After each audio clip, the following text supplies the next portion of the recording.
이제 다시 우리는 각 가정에서 온라인 예배를 드리게 되었습니다. 그러나 그 가정에서 드린 예배 속에서도 하나님을 만나는 귀한 은혜의 역사가 일어나기를 간절히 기도드립니다. 한 농부가 있었습니다. 나름대로 열심히 하는데도 농사가 잘 되지 않아서 늘 불만이었죠. 때로는 병충해로, 홍수로, 또 가뭄으로 농사가 잘 되지 않는 겁니다.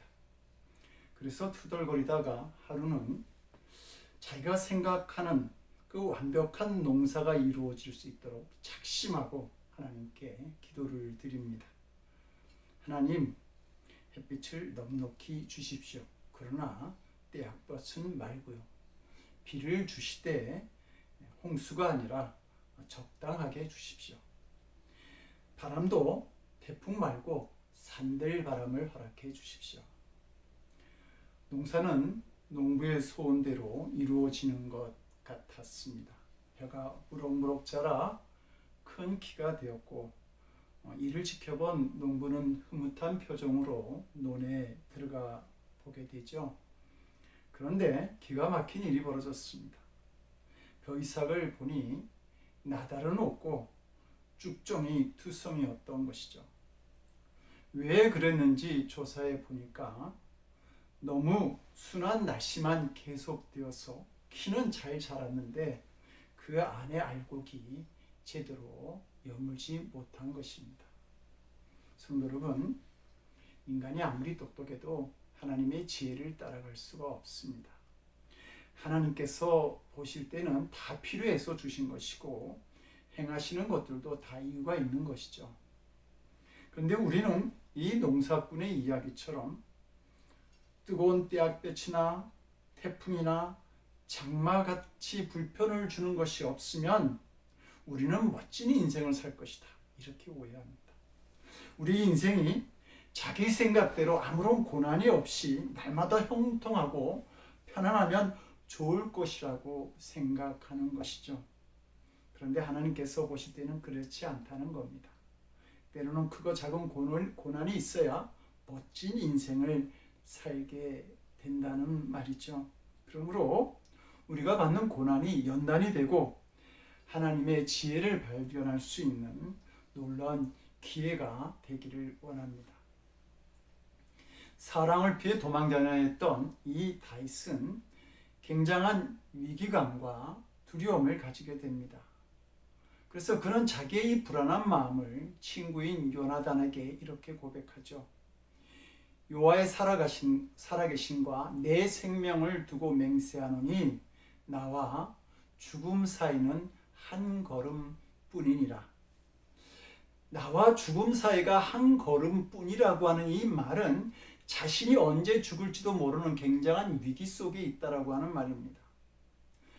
사울 왕을 피해 도망 다녀야 했던 그 시간은 다윗에게 너무도 두렵고 견디기 힘든 시간이었던 것이죠. 다윗은 사울 왕의 손아귀를 벗어나서 도망할 곳도 없었습니다. 우리가 오늘 봉독한 사무엘상 21장, 22장은 다윗이 사울 왕을 피해 도망쳤던 세 장소를 기록하고 있습니다. 첫째는 노비라고 하는 지역입니다. 유대 땅이었고 여호와의 성막과 제사장들이 있는 곳이었습니다. 다윗은 본능적으로 하나님께 피하고 싶은 마음이 있었던 것이죠. 그러나 거기도 안전하지 못했습니다. 사울 왕의 목자장인 도액이라는 사람의 눈에 띄어버린 것입니다. 두려운 마음에 다윗은 자기도 모르게 아히멜렉 대제사장에게 거짓말을 하면서 진설병과 골리앗의 칼을 얻어 나오게 됩니다. 그러나 이 일로 인해서 아히멜렉을 비롯한 노베 제사장 85명과 노베 주민들 그리고 가축까지 사울 왕의 손에 몰살하게 되죠. 그래서 두 번째로 이스라엘 밖인 블레셋으로 탈출을 합니다. 사울 왕의 영향력에서 벗어나가려 했던 것이죠. 그러나 거기도 다윗에게는 안전하지 못했습니다. 블레셋은 이스라엘에게 철천지 원수와 같은 나라였습니다. 더구나 다윗에게는 더없이 위험한 곳이었습니다. 다윗은 블레셋의 영웅 골리앗을 죽였었는데 이런 다윗을 블레셋 가드 사람들이 알아본 것이죠. 죽을 위기에 처한 이 다윗이 순간적으로 미친 척하면서 벽에 낙서를 하고 침을 흘리는 연기를 하게 됩니다. 그러자 가드 왕은 그가 정말 미친 자인 줄 알고 쫓아내죠. 세 번째로 이제 갈 데가 없어진 다윗은 유대 땅 산악지대인 아들람 동굴로 피합니다. 그것은 광야지대라 짐승들만 사는 곳이었습니다. 짐승과 같은 삶. 다윗은 가장 인생의 밑바닥까지 내려간 것입니다. 우리는 가끔 지나온 삶을 되돌아볼 때 그때 나는 왜 그렇게밖에 행동하지 못했지? 하고 후회되거나 부끄러운 일들을 기억할 때가 있습니다. 다윗도 위기 상황에서 도망하면서 이렇게 후회되거나 부끄러운 일들을 만들었던 것이죠. 다윗은 높당에 가서 제사장에게 거짓말을 함으로 그 지역에 큰 불행을 만드는 것에 대한 죄책감을 가지게 됩니다. 그리고 가드 지역에서는 침을 흘리며 미친 척해야 했던 그런 자괴감 같은 아픔도 가지고 있었습니다. 창피해서라도 빌어먹지는 못한다는 말도 하지만 일부러 미친 척까지 하면서 위기에서 벗어나야 했던 다윗은 이렇게까지 해서라도 내가 살아야 하나 하는 생각에 참으로 참담한 기분이 들었을 것입니다.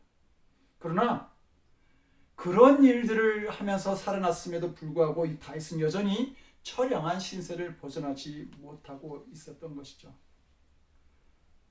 이 사울 왕에게 쫓겨다니던 다윗은 불안과 초조감에 사로잡혀 있었고 그는 하는 일마다 실패와 어려움을 당하는 자신의 모습을 보게 됩니다. 그래서 그는 시편 142편에서 절박한 기도를 하나님께 드립니다.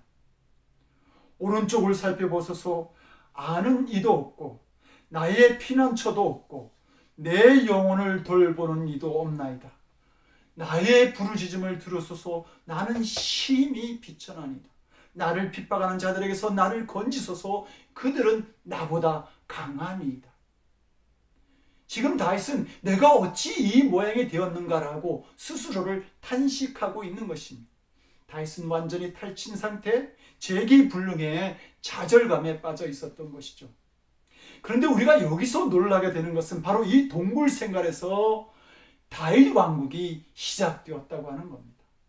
성도 여러분, 놀랍지 않습니까?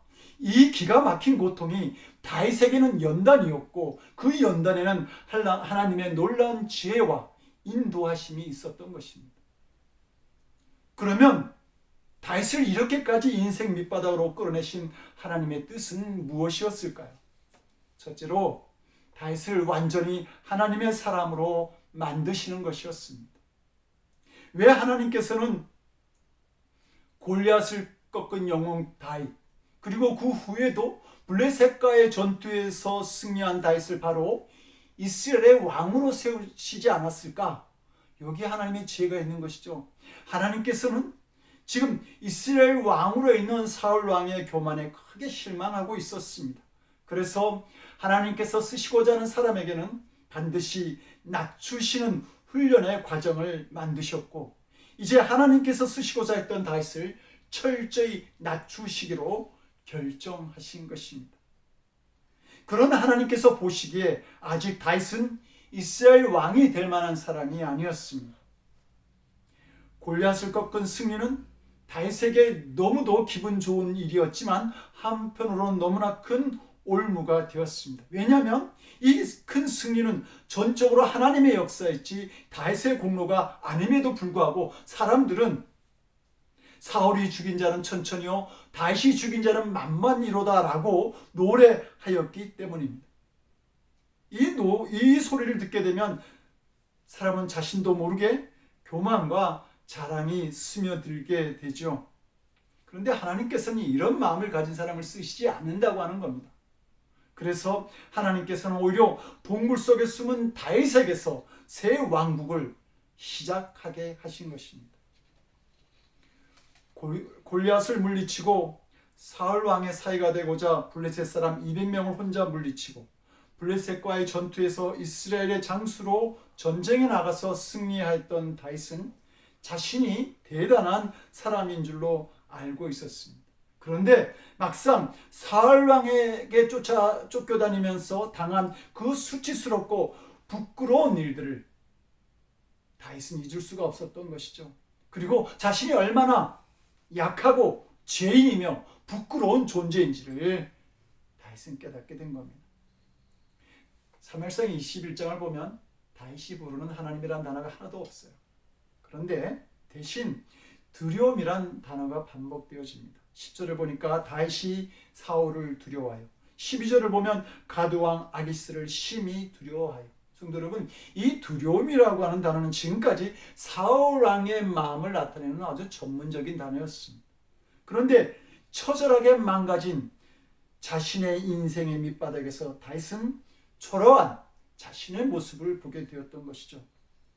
하나님께서는 인생의 밑바닥까지 내려온 다윗이 나는 아무것도 아니구나, 나는 이렇게 약하구나 라고 하는 사실을 깊이 깨닫고 마음에 새기기를 원했던 것입니다. 그리고 하나님만을 붙잡기를 원했던 것이죠. 이것이 하나님께서 쓰시고자 하는 사람을 만드시는 하나님의 지혜였던 것입니다. 성도 여러분, 등산을 하다 보면 올라갈 때 보지 못했던 꽃들이 내려갈 때 보인다고 하죠. 다윗도 올라갈 때 보지 못했던 자신의 본 모습을 추락하면서 지금 보게 된 것입니다.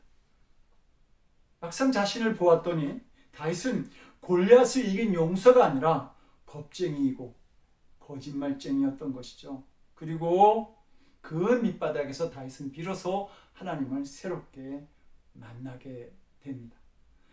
자신의 인생의 밑바닥을 적나라하게 본 다윗은 이 땅에 피할 곳이 이제는 하나님밖에 없구나, 하나님만이 내 인생의 피난처가 되시는구나 라는 철저한 깨달음을 갖게 된 겁니다. 그래서 그는 다시 한번 하나님을 새롭게 만나고 하나님께 부르짖게 되는 겁니다. 성도 여러분, 바로 이것이 인생의 밑바닥인 광야를 지나면서 깨닫게 되고 보게 되는 하나님의 지혜인 것입니다. 그런데 성도 여러분, 이 쉽게 보여주는 이 단순한 깨달음이 우리에게는 너무 어렵게 찾아오지 않습니까? 그러므로 우리는 조금 깨닫는 정도가 아니라 다윗처럼 철저하게 깨달아야 합니다. 우리의 가슴에 새겨야 합니다. 이것이 해결이 되지 않고는 우리가 누리고 있는 복으로 오히려 자신을 자랑하게 되고 나아가 교만하게 되면서 결국 타락하게 되는 것입니다. 신명기 1장 2절을 보게 되면 이렇게 말합니다. 호렙산에서 세일산을 지나 가데스 바데아까지 10하루 길이었더라. 이 시간을 애굽에서 가나안 땅까지 비교해 보면 3주 정도면 가나안에 도착할 수 있는 거리라고 하는 것을 알게 됩니다. 이스라엘 백성들이 시내산에서 율법을 받고 성막을 만들기 위해 머물렀던 시간을 감안한다 할지라도 2년도 채 안 되는 시간에 충분히 가나안 땅에 들어갈 수 있는 그런 시간이었습니다. 그런데 이스라엘 백성들은 무려 40년이나 걸려서 가나안 땅에 들어가죠. 그 원인을 12명의 정탐꾼의 보고에서 찾을 수도 있겠지만 더 근본적인 원인을 보면 그들의 교만 때문이었습니다. 그래서 신명기 8장 2절 3절은 이렇게 말합니다. 내 하나님 여호와께서 이 40년 동안에 내게 광야의 길을 걷게 하신 것을 기억하라. 이는 너를 낮추시며 너를 시험하사 내 마음이 어떠한지 그 명령을 지키는지 지키지 않는지 알려 하시니라. 그러면서 이어서 3절에 너를 낮추시며, 다시 낮추신다는 말씀을 하고 있어요. 너를 낮추시며 너를 줄이게 하시며 또 너도 알지 못하며 내 조상들도 알지 못하던 만나를 내게 먹이신 것은 사람이 떡으로만 사는 것이 아니요 여호와의 입에서 나오는 모든 말씀으로 사는 줄을 내가 알게 하려 하심이라. 목이 곧은 이스라엘 백성들이 낮추어져서 말씀에 순종할 수 있는 믿음이 되었을 때에 적과 꾸려는 가나안 땅도 주시고 선택받은 이스라엘 백성으로 삼으셨던 것입니다. 성도 여러분, 아브라함도 100세까지 자식이 없었습니다. 야곱도 20년간 삼촌 라반의 집에서 종살이를 하죠. 요셉도 형들에게 팔려서 30세까지 종으로 그리고 감옥에서 죄인된 삶을 살아야 했습니다. 우리에겐 이런 광야의 시간이 있다라고 하는 말입니다. 이런 광야의 삶에서 우리가 낮아질 때에 그때 우리는 하나님만이 나의 구원자이심을 깨닫게 되고 그리고 하나님은 그런 우리를 비로소 높이시는 겁니다. 그러면 사도 베드로는 이렇게 말합니다. 하나님은 교만한 자를 대적하시되 겸손한 자들에게는 은혜를 주시느니라. 그러므로 하나님의 능하신 손 아래에서 겸손하라. 때가 되면 너희를 높이시리라. 둘째로 하나님께서는 다윗의 인생 밑바닥에서 그의 왕국을 세울 협력자들을 세우고자 하셨습니다. 다윗이 들판의 동굴로 피신하게 되자 이 일이 소문이 나게 되죠. 그러자 사울 왕도 쫓아오게 되지만 그 다윗에게로 몰려드는 또 다른 무리들이 있었습니다. 그리고 이 사람들이 나중에 다윗의 용사들이 되고 다윗 왕국을 세우게 됩니다. 여기에 정말 놀라운 하나님의 뜻이 있습니다. 다윗이 골리앗을 이긴 영웅이었을 때 다윗의 주위에 당연히 많은 사람들이 몰려들었을 것입니다. 다윗이 왕의 사위가 되었을 때 더 많은 사람들이 다윗을 따랐겠지요. 사람들은 본능적으로 권력의 흐름을 따라가게 되어 있기 때문입니다. 그러나 그들 중에는 진정한 새 왕국의 자격자가 되지 못하는 사람들도 무척 많았습니다. 해바라기성 사람들, 기회주의자, 아첨꾼, 도둑놈들도 많이 있었던 것이죠. 하나님께서는 다윗의 왕국을 세우실 때 다윗도 중요했지만 그를 보좌할 다윗의 신하들도 중요하게 보셨던 겁니다. 그런데 이 신하들이 기회주의자, 아첨꾼, 사기꾼, 이기주의자들로 채워지는 것을 하나님은 볼 수가 없었습니다. 그래서 하나님은 자격이 되는 자들을 세우기를 원하셨고 그 자격자들을 찾는 하나님의 방법이 바로 동굴 속에 숨는 다윗이었던 것이죠. 왕에게 쫓기는 자, 거짓말해서 제상 가족들을 몰살시키게 한 자, 미친 척하는 자, 그리고 짐승들이나 사는 동굴 속에 숨어 있어야 하는 다윗을 누가 찾아가겠습니까? 편안하고 권세 있고 가진 자들은 이 다윗을 찾아오지 않습니다. 기회주의자요, 비전이 없는 자, 결단하지 못하는 자들은 다 동굴 속에서 걸러지게 되는 것입니다. 숨어 있어야 하는 동굴이 그들에게 걸림돌이 되기 때문이죠. 그런데 다윗의 동굴까지 찾아온 400명의 사람들이 있었습니다. 그들은 사울왕에게 위협당하는 다윗의 가족들이었고 사울왕 아래서 고난을 당하고 억울한 일을 당했으며 또 갈급해했던 사람들, 또 동굴도 좋은 사람들이 모여들었던 겁니다. 성도 여러분, 그런데 이 세상에 버림받고 오갈 데 없는 이런 사람들 가운데 변변히 힘쓸 만한 사람들이 도대체 몇이나 되었을까요? 인생 패잔병 집단이라고 해도 할 말이 없었을 것입니다. 이들에게 무슨 희망이 있고 역사가 있었겠습니까? 그런데 놀랍게도 이 400명의 사람들이 사울의 왕권을 무너뜨리고 다윗의 왕조를 만들어내는 중심 세력이 되는 것입니다. 동굴 속으로 도망간 다윗.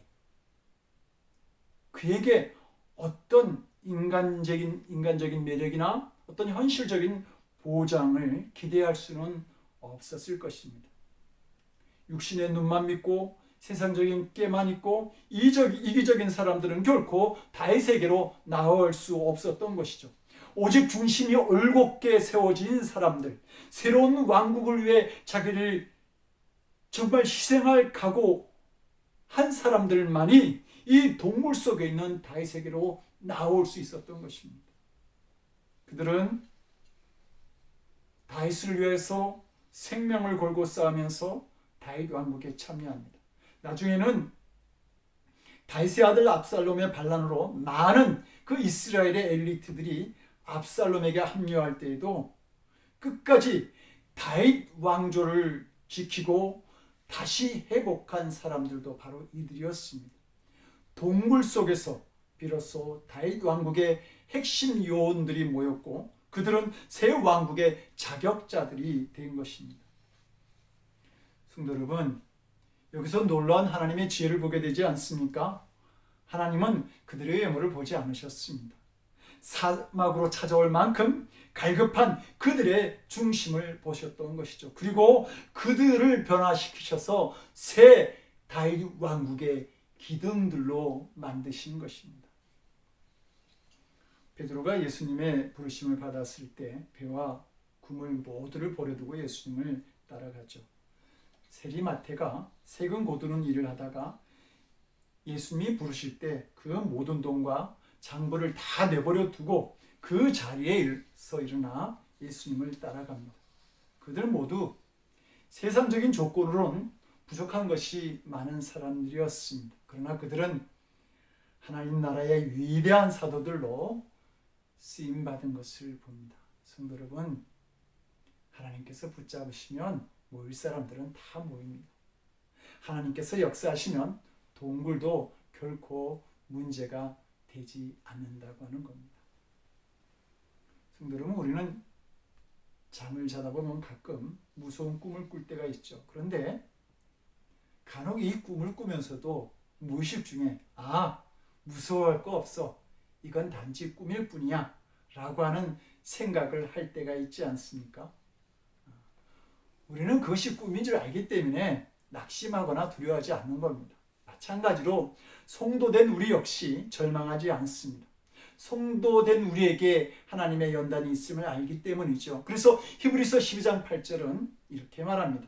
징계는 다 받는 것이거늘 너에게 없으면 사생자요 친아들이 아느니라. 특히 하나님의 큰 계획 속에 있는 사람들에게는 더 큰 연단이 있습니다.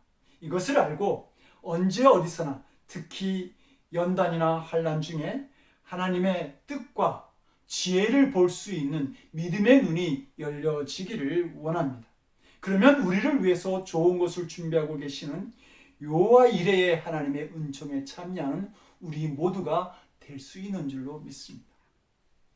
헬런 켈러는 보지도 듣지도 못하고 말도 잘 할 수 없는 장애를 가지고 삽니다. 그런데 그녀는 이 고난을 가진 자신의 삶에 대해서 이렇게 말합니다. 나의 마음과 몸에 고통과 암흑, 철전, 고립과 같은 삶 속에서 나에게 주신 이 모든 고난에 하나님의 의미를 받아들입니다. 그러므로 당신의 짐을 들어 올리십시오. 그것은 지금 당장 보이지 않는 먼 미래에 당신에게 주시는 인생 속의 선물이고 축복입니다. 그러므로 당당하고 담대하게 그 짐을 짊어지십시오. 이렇게 말한 그녀는 성도의 고난 속에 하나님의 계획이 있음을 믿고 기뻐했던 것입니다. 그리고 그녀는 작가로서 교육자로서 위대한 인생을 살아가게 됩니다. 성도 여러분, 근데 하나님께서 우리에게 연단을 주실 때에 그 모든 연단이 다윗처럼 반드시 이 세상에서 성공적인 삶을 보장하는 연단은 아닙니다. 오히려 그 연단을 통해서 그보다 더 귀한 믿음의 눈을 열어주실 때가 더 많습니다. 제가 암을 발견하고 난 후에 왜 하나님께서는 암을 발견하게 하시고 또 치료하게 하셨을까 하는 질문을 해보았습니다.